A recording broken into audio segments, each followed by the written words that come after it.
Hola amigos, ¿cómo están? Es un gusto estar de nueva Hola, cuenta aquí en Nutrinetas. Mi hola. nombre es Abby. ¿Cómo están, Buenas, chicas? ¿Cómo están? hola, Bienvenidos. bienvenidos todos. Y hoy tenemos un tema eh, que se ha puesto de moda. Era una de las vitaminas olvidadas y con el tema de COVID como que dijo, oigan, yo puedo tener ahí cierta Pélenme. influencia. Rol importante, exacto. Sí. Y vamos a hablar de la vitamina D. Mariana, cuéntanos, ¿qué es la vitamina D? Pues así generalidades, como lo dijiste, es una vitamina, pero esta es una vitamina liposoluble y tiene funciones, sobre todo las que están descritas en la literatura, pues tienen mucho que ver con el mantenimiento de huesos, con el mantenimiento de dientes, porque está involucrada en todo el metabolismo del calcio y del fósforo. De hecho, ayuda a que se pueda absorber el calcio y el fósforo a nivel intestinal y también pues a todo el metabolismo óseo. Entonces tiene mucha relación con la salud de los huesos, aunque también hay evidencia, menos evidencia, pero sí hay alguna evidencia que señala también el rol que tiene en otras implicaciones de la salud, como en la salud cardiometabólica, en el sistema inmune o incluso como protección para ciertos tipos de cáncer, que más adelante ahí por ahí Edna y Oti nos platicarán un poquito más al respecto, pero en temas generales es como lo que se ha estado investigando y se conoce sobre la vitamina D y también por eso se empezó a poner de moda y a ser famosa. En general también saber cuáles son las fuentes, como todas las vitaminas, pues son sustancias orgánicas que necesitamos obtener a través de los alimentos. Esta vitamina tiene un diferenciador con las otras porque no solo Se nos congeló. Ya se quedó se nos congelada. congeló a Marianita. Qué barbaridad. A ver, entonces, ¿quién le sigue? Sí, no, pero seguramente la iba. podemos obtener a Ahí través de está. los Ahí alimentos. está, Es que te Pero quedaste la congelada, ya regresó, ya Mariana. regresó. Aquí estoy. Ibas a decir, ¿no? Lo de ¿Otra las vez o fuentes le sigo? dietéticas, pero aparte otras fuentes, de otro lugar. Eso ibas a explicar. Ah, de la luz solar. Sí, Perdón, el sí, internet. porque no Quédate nada en más es casa. de la dieta, sino que la exposición Entonces, al sol. Sí, exacto. así es. También tiene, la podemos sintetizar, nuestra piel la puede sintetizar con la exposición al sol. Y saber que hay dos tipos también de vitamina D, la vitamina D2, la vitamina D3, el ergocalciferol y el colecalciferol. Y las fuentes van a variar también dependiendo del tipo de vitamina. La D2 la encontramos de hecho prácticamente en los champiñones o los hongos, que sería como la fuente vegetal. Y la D3, en la piel lo que decíamos, que la podemos nosotros producir, o también en pescados grasosos, atún, salmón son ejemplos de estos, en el hígado, en la yema de huevo y también, bueno, ha sido adicionado a varios alimentos como a la leche, algunos cereales o las lechadas, estas lechadas de soya, de almendra, de arroz, ¿no? Entonces, serían como las fuentes alimentarias, pero algo que también es importante conocer en su metabolismo es que tenemos que activarla dentro del cuerpo, no basta con consumirla, sino que también se tiene que hidroxilar primero en el hígado, después en el riñón, para que Oye, entonces... Mariana, ¿pero qué es hidroxilar? Para los que nos están oyendo y digan, ¿y eso qué es? ¿Cómo lo hago? Sí, para que sea fácil tener un grupo hidroxi. Y entonces ya A ver, se acuérdate de tus clases de bioquímica. más fácil eso es hidroxilarse. Y de esa manera ya tienes un 25 hidroxi colecalciferol, ¿no? Entonces toma como esta forma hidroxilada, que sería el calcidiol, y ya después el 1,25 de hidroxicolecalciferol, digo, porque ¿sabes? Está preguntando cosas acá extravagantes, si no, no diría el nombre, que es el calcitriol, ¿no? Que Oye, pero bien difícil calcular Ya se nos fue otra vez. el consumo de la vitamina D, ¿no? O sea, es muy que ya sería complicado. como la ¿Por qué? forma. Porque pues algunas leches sí tienen y otras no.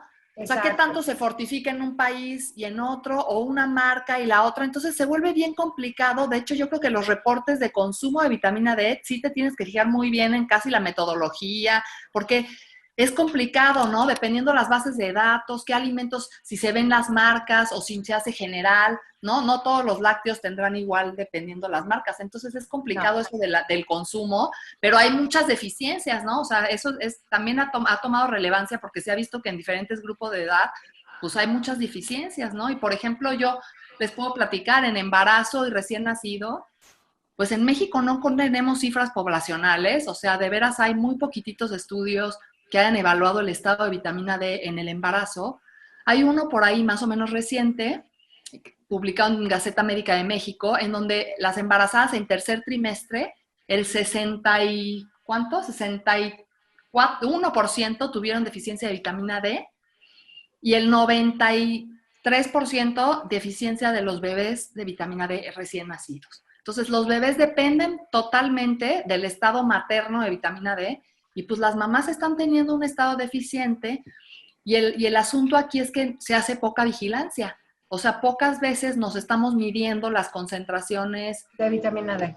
de vitamina D. Es que yo creo, tía, ahí, como le estaba comentando Mariana, o sea, es la vitamina que asociamos con el sol. Entonces, como me da sol, Ya con eso, algún claro. momento de la vida me da sol, yo no tengo deficiencia y eso ha hecho que tampoco se le ponga tanta atención. Exacto. Y luego ya ahorita, pues, en lugares urbanos, o sea, como la Ciudad de México, ¿no? O áreas conurbadas, pues el que te dé el sol es raro, muy raro, ¿no? O sea, tienes que casi hacerte la idea de salir al sol un tiempo pero bueno, es raro y además el uso de bloqueador solar. Ándale, eso era lo que iba a decir Que yo. estamos en el miedo exposición al cáncer de luz de piel. ultravioleta todo el tiempo, cuando estamos trabajando en oficina, entonces eso no nos va a ayudar a sintetizar la vitamina D. Como que se juntó todo lo que salió del riesgo del cáncer de piel, con aparte el bloqueador, con aparte el estilo de vida que ha cambiado y que todo es dentro de las casas, mucho menos actividad, o de los trabajos o de los transportes,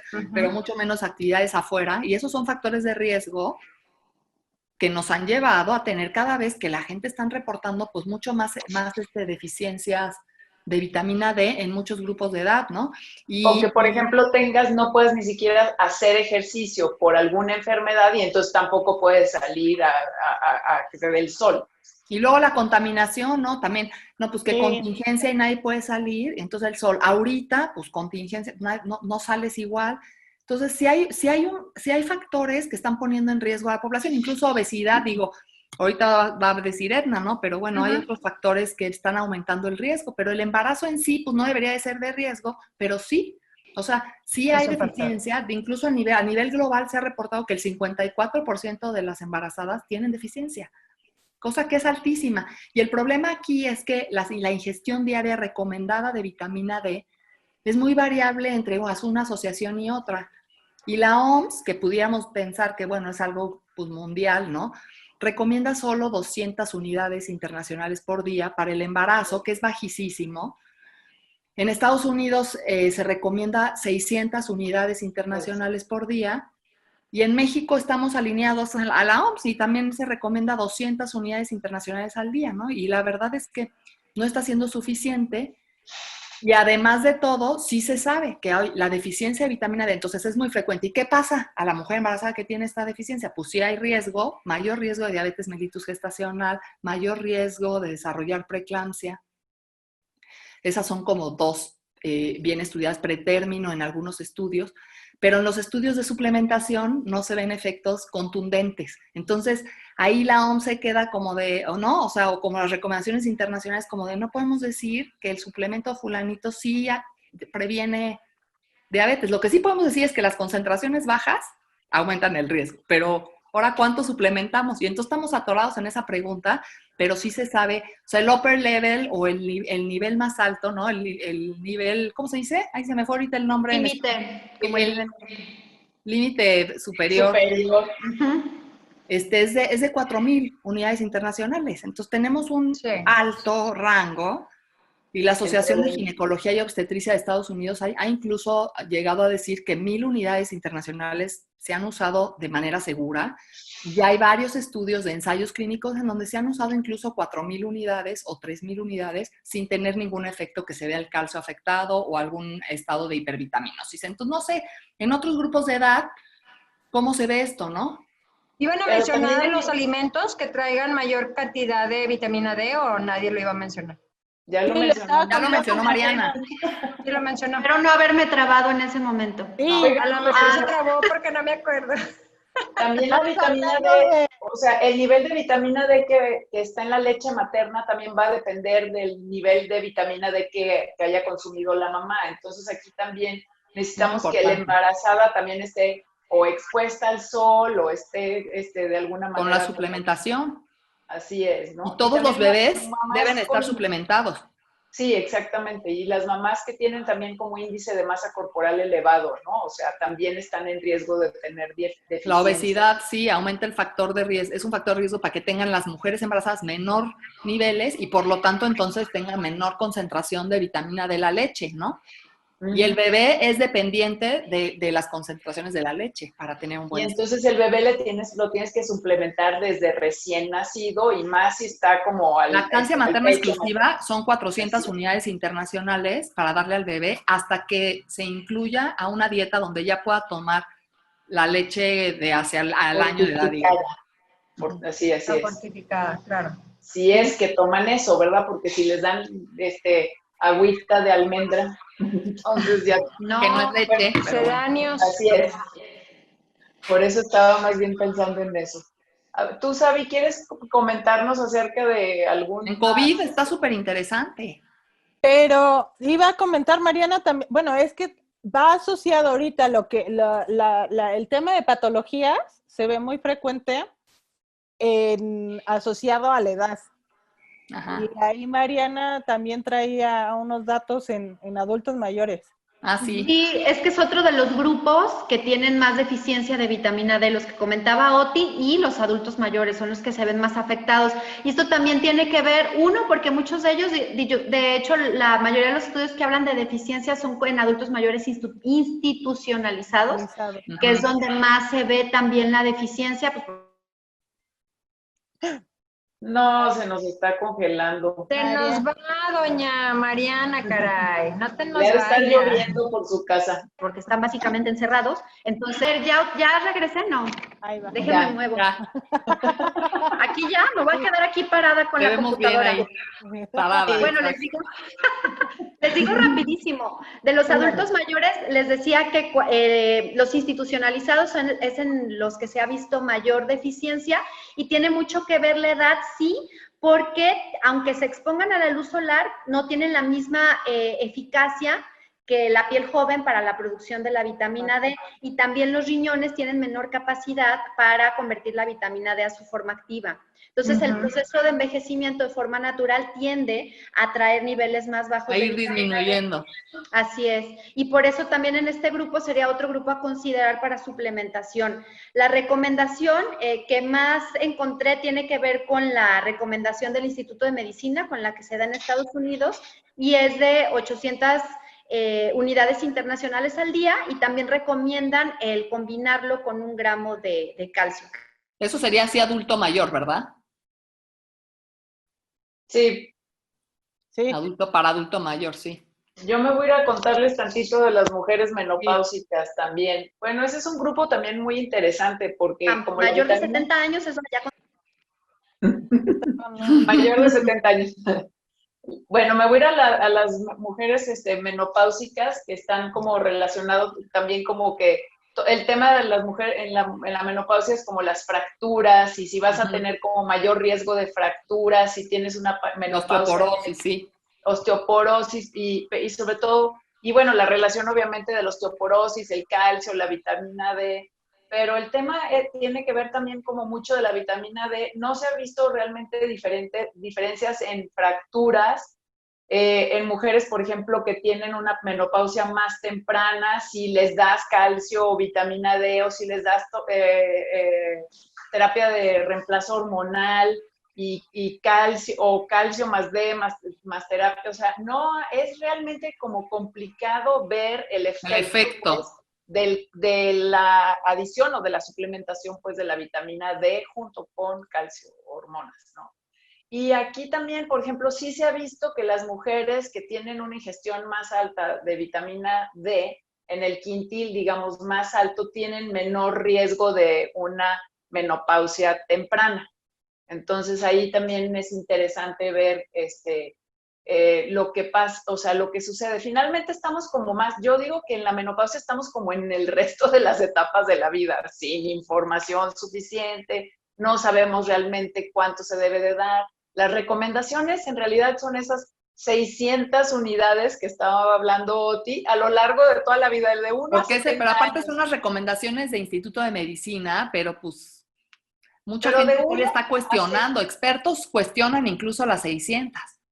Sí, y luego ya si te vas a otros temas, por ejemplo, de mujer ya a esa edad, o sea, si la menopausia está relacionada, por ejemplo, con mayor riesgo de cáncer de mama y ese tipo de cosas, o sea, también existe muchísima controversia ya para entrar a las patologías y darle la palabra a Edna, o sea, hay muchísima controversia en realidad si, por ejemplo, la vitamina D está asociada a menor, o sea, como una mejor ingestión de vitamina D está asociada a menor riesgo de cáncer de todos los tipos. No hay tampoco suficiente información. Inclusive con sensibilidad a la insulina, ¿no? También.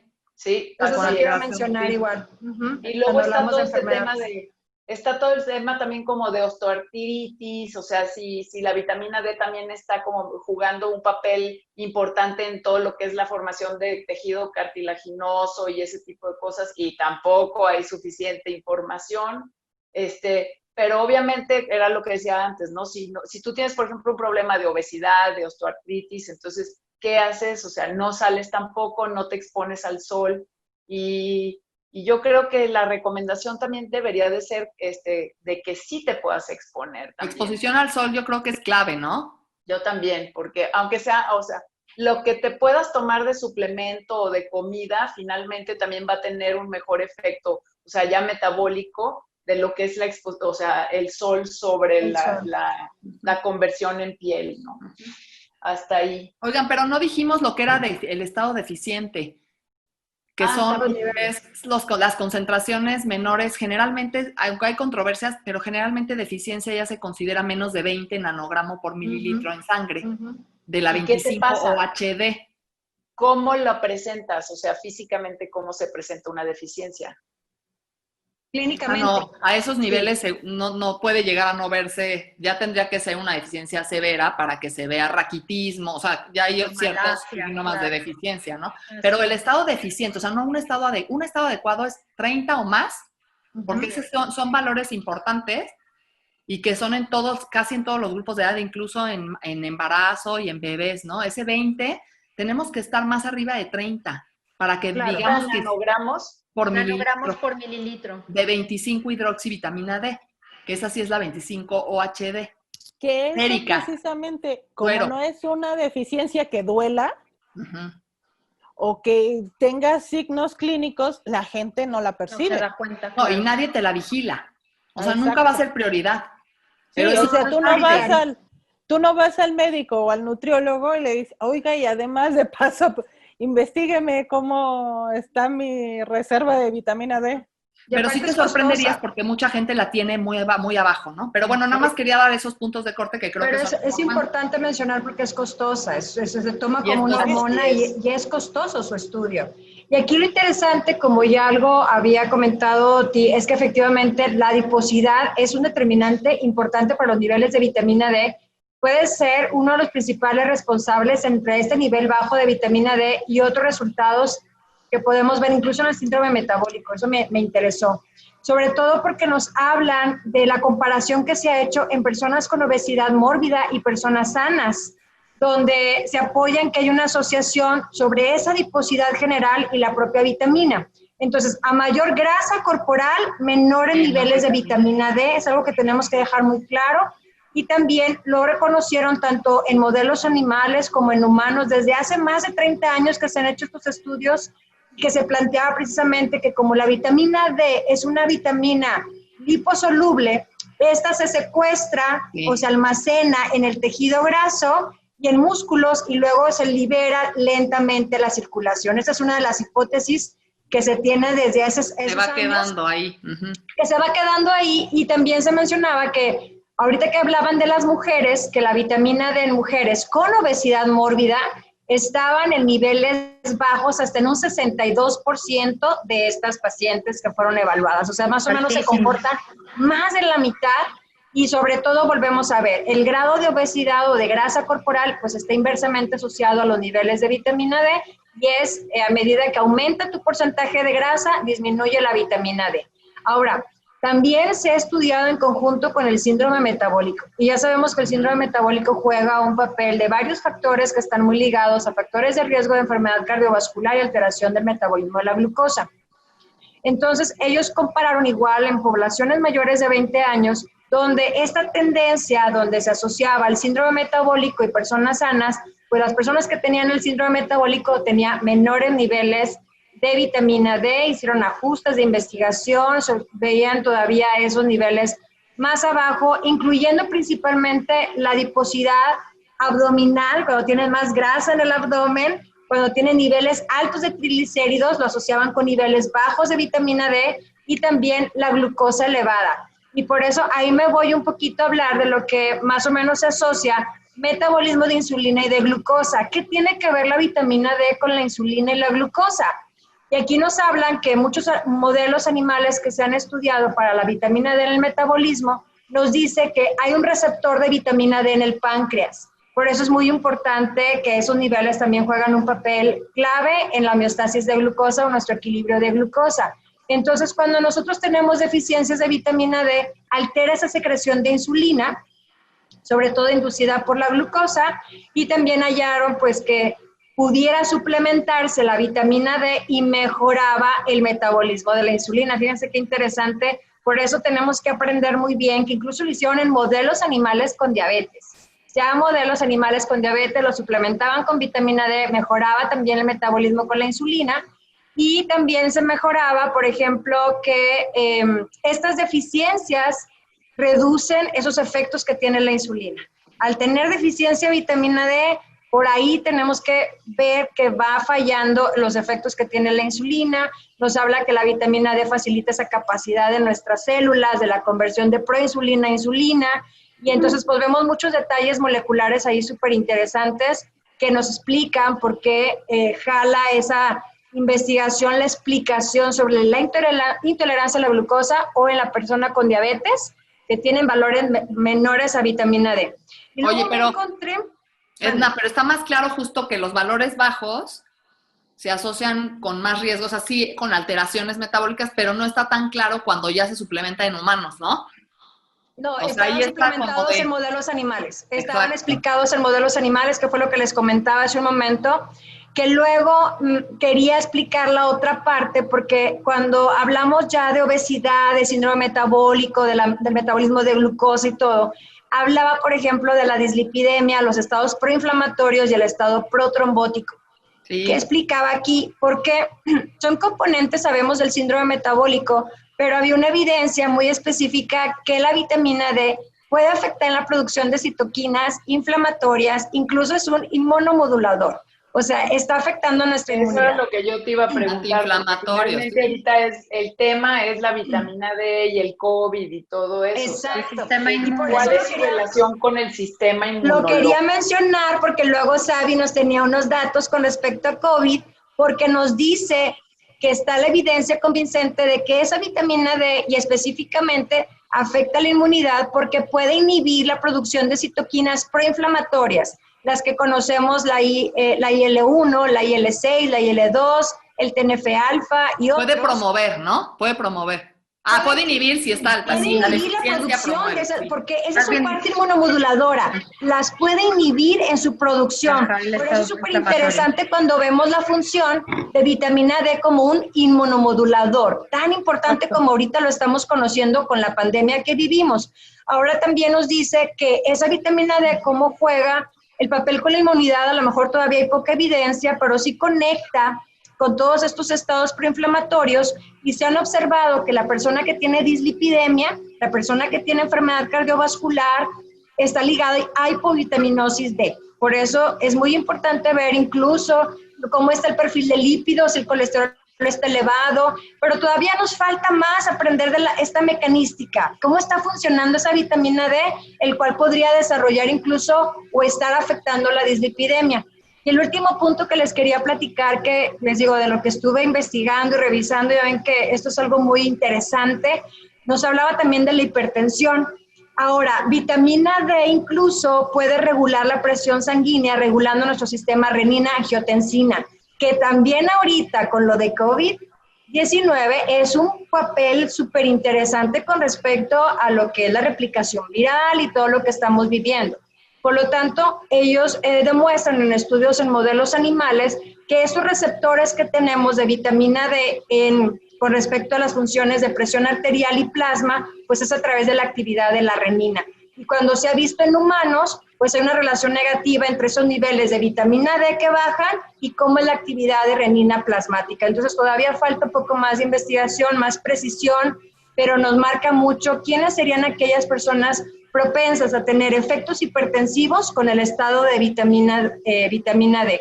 Y todavía nos marca que hay que hacer más investigación prospectivo, que en biomarcadores nos van a hablar de esa insuficiencia de vitamina D, pero incluso el riesgo de hipertensión. Por eso cuando estuve viendo dije, pues más que es una vitamina con función es una hormona, ¿no? Sí. De receptor, bien interesante, y ahí donde, bueno, ahí Sabi nos iba a platicar un poquito más con respecto al COVID. Y es que de hecho, precisamente con lo que comentaba Sedna, se empezaron a asociar varios factores que hicieron que los científicos, los clínicos empezaran a considerar el tema de vitamina D. Uno, porque se veían que las poblaciones que tenían mayor mortalidad eran aquellas personas que tenían deficiencias más severas. Como lo decía Mariana, una de las poblaciones que presentan mayor deficiencia son las poblaciones, los adultos mayores. Los adultos, sí. Y en las poblaciones europeas, que fue donde, antes de llegar a México la pandemia, las cifras de mortalidad eran principalmente en el segmento de adultos mayores. Entonces estaban viendo ahí que en poblaciones, en adultos mayores, tenían mayor deficiencia y que esto pudiera estar relacionado.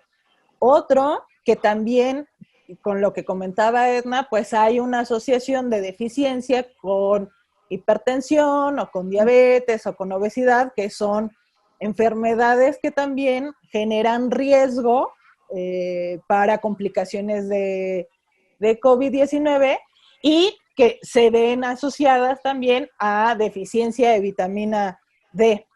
Y la otra, que el otro punto que también empezó a llamar la atención es que una de las medidas para la contingencia fue el aislamiento físico. Y entonces la gente no salía, se quedaba encerrado en casa, y entonces empezaron a ver, bueno, si la vitamina D era para sintetizar con el sol y la medida es el confinamiento, se empezó a estudiar cómo estaba la asociación de confinamiento y de vitamina D. El tema es que es una vitamina que en general, antes o después de COVID, sigue siendo una vitamina poco estudiada, que tiene mucha influencia en sistema inmunológico y en sistema respiratorio, que se ha visto que las personas que tienen una deficiencia mayor corren riesgo para un peor desenlace, y que aquellas poblaciones que tienen ya el antecedente, adultos mayores, personas con una piel más oscura, personas con obesidad, personas con alguna enfermedad metabólica, tendría que ser también uno de los indicadores que se tendrían que estar verificando en los pacientes hospitalizados por COVID, porque esto podría aumentar el mal pronóstico en los pacientes cuando su deficiencia es baja. Entonces, sí se empezó a vigilar, a cuidar con un poco más de detalle, pero creo que es una de las vitaminas olvidadas que ahorita también nos está cobrando factura y que se está viendo que puede tener muchos beneficios y que no nada más es, pues sí, se sintetiza con el sol, pero hay que por lo menos promover una exposición de unos 15 minutos al día. Así por lo menos unas 3 veces a la semana, que tampoco es de que, pues me daba sol en el brazo, en el Exacto, 10 minutos en lo que salía. Sí. Así es, ni a través de una ventana, porque no funciona. No es igual, exacto. Y luego, por ejemplo, en los bebés, que no, o sea, que no se supone que tampoco no, lo sacas, ¿sí? Que no lo sacan, y aparte la Asociación Americana de Pediatría ha dicho, o sea, que nomás no ven el rayo del sol antes de los 6 meses, entonces también que más, por eso son los baños de sol. Así es. Que debe, Oye, y con los niños, con los niños también, porque los niños, incluso se me olvidó decir, pero en un estudio pues muy interesante, porque es con datos poblacionales de México, del doctor Mario Flores, del Instituto Nacional de Salud Pública, publicado 2017, el 37% de los niños escolares tiene deficiencia y el 26% de preescolares. Poblacional la cifra. Entonces, si es real, o sea, sí está estudiada que hay deficiencia en los diferentes grupos, como podemos ver, sí está estudiado que niveles bajos se asocia con muchas áreas de la salud y con complicaciones de muchos tipos. Falta ver cuáles son las mejores intervenciones, pero sabemos que la luz del sol es una de las efectivas. Entonces, aquí creo que el objetivo es lograr estado adecuado de vitamina D, ya sea consumirla, pero con sol, ¿no? Oye, o sea, los alimentos de la vida, a la exposición solar y si es necesario el suplemento dependiendo tu valor químico. Es algo bien importante. Pero tienes que ver tu estado, exacto, para individualizar la suplementación. Para poder tomar la decisión de la suplementación, porque a veces eso no lo consideramos los nutriólogos. Tenemos que hacer esquemas de suplementación individualizados. Así es, eso es lo que faltaría. Oigan, pero imagínense lo que está pasando con los niños en este momento, que no están saliendo tampoco, o sea. Ya estaba la deficiencia por tiempos pantalla, ¿no? Sedentarismo, lugares cerrados. Sí, y ya casi 4 meses. Casi 4 meses en México de aislamiento. También esos son factores de riesgo, no nada más, sabemos que ahorita está el tema de la pandemia que no está afectando a la población en general, como podría estar afectando más la deficiencia. Pero su rol en hueso, ¿no? En crecimiento, en metabolismo sano, o sea, tiene un rol en inflamación. Y que ahorita también la propia pandemia ya hizo que empezáramos a ver, bueno, esta vitamina que no solo es el sol y no nada más es que me den 3 minutos del rayo de sol cuando abro la ventana, que tengo que hacer más actividad y más foco, no nada más para COVID. Esta tendría que ser dentro de los estudios que se han realizado, las recomendaciones se debe de suplementar en pacientes hospitalizados, pero también se debe de mantener la vigilancia de estas deficiencias. Tenemos que vigilar estado de vitamina D definitivo. Sí, bueno, así es. Voy a decir ya las netas, están medio largas y complicadas porque la verdad la vitamina D es súper importante. Es larga y complicada. Así es que realmente eso es, o sea, resumir en vigilar estado de vitamina D y exposición al sol. Y con eso ya. Irnos a la playa urgente. Ya, a donde puedas. Ya necesitamos sol, pero échale, Clau, échale netas, ándale.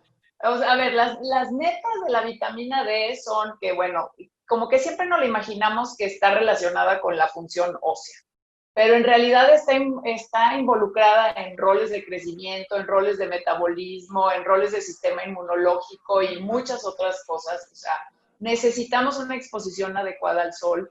Cuida que de menos esté fuera de 15 minutos 3 veces a la semana y no es tampoco una recomendación así muy escrita. Claro. Muy, muy clara, exactamente. Las personas con piel más oscura que tienen más melatonina tienen más dificultad y riesgo, pues, para poderla procesar y necesitan más tiempo de exposición al sol, pero también se queman, entonces aguas. Yo creo que el factor, por ejemplo, del uso de protectores solares ha tenido mucho que ver también con las deficiencias que tenemos en este momento. Hay que cuidar también, o sea, conocer cuáles son sus fuentes principales en los alimentos, que aparte del sol, que deberíamos de comer pescados más bien de tipo grasosos, leches fortificadas y la yema de huevo por aquellos que les gusta comer claras de huevo. Omelette de 4 claras. Así es, huevo entero. No, eso es la cosa más, bueno, ok. Luego también, no, o sea, realmente tenemos Sí hay estudios mexicanos, pocos, pero ya sabemos que también hay deficiencias en poblaciones como niños, mujeres embarazadas y algunas otras etapas, pero pocas. Entonces tenemos que realmente poder hacer una evaluación como muy individualizada para ver si la persona requiere o no requiere de una suplementación. Y más o menos también nada más acordarnos que temas como adiposidad, metabolismo de la glucosa, síndrome metabólico, hipertensión y todos se asocian con menores niveles de vitamina D y por lo tanto esto también afecta no solo todo el sistema metabólico, sino inmunológico. Si hablamos de COVID, entonces estamos hablando de que todas las comorbilidades que se ven en las personas afectadas mayores, obviamente ponen en riesgo a la persona con COVID, pero pues está asociado también a la deficiencia de vitamina D en este sentido, y es en general una vitamina poco estudiada que tiene casi digamos, una función más bien casi hormonal y también está involucrada en todo lo que es el sistema inmunológico. Dejen agarro vuelo y entonces ahora muy bien lo lograste. Sí, no me salió como en 2 o 3 minutos, me salió más largo, pero bueno. Ahora les vamos a contar otra neta súper interesante, que es que la próxima semana vamos a hacer un live sobre la neta del proceso de atención nutricia, el PAN famoso. ¿Y eso qué es? ¿Verdad? Porque te conectas la semana que entra, Oti, para que te contemos de qué se trata, ¿sale? El pan para el susto. Participaré. El pan para el susto, pero no es ese es otro. No es el bolillo del sismo de la semana pasada. El bolillo. Entonces, realmente, si no saben lo que es el proceso de atención nutricia y por qué lo usamos como una metodología para darle una evaluación, un diagnóstico, una intervención y una reevaluación y monitoreo adecuado al paciente, entonces conéctense porque también nuestro próximo curso de las Nutrinetas va a ser sobre el proceso de atención nutricia, qué, cómo, cuándo, dónde y para qué sirve, ¿sale? Y también acuérdense de que si les gustó nuestro video, nuestro podcast y todo, denle like, suscríbanse todas y pues nos vemos la semana que entra para que estén ahí. Nos vemos la siguiente. Nos vemos que les guste y escríbanos, pónganos comentarios, sigan Nutrinetas. Gracias. Adiós. Bye. Gracias. Bye.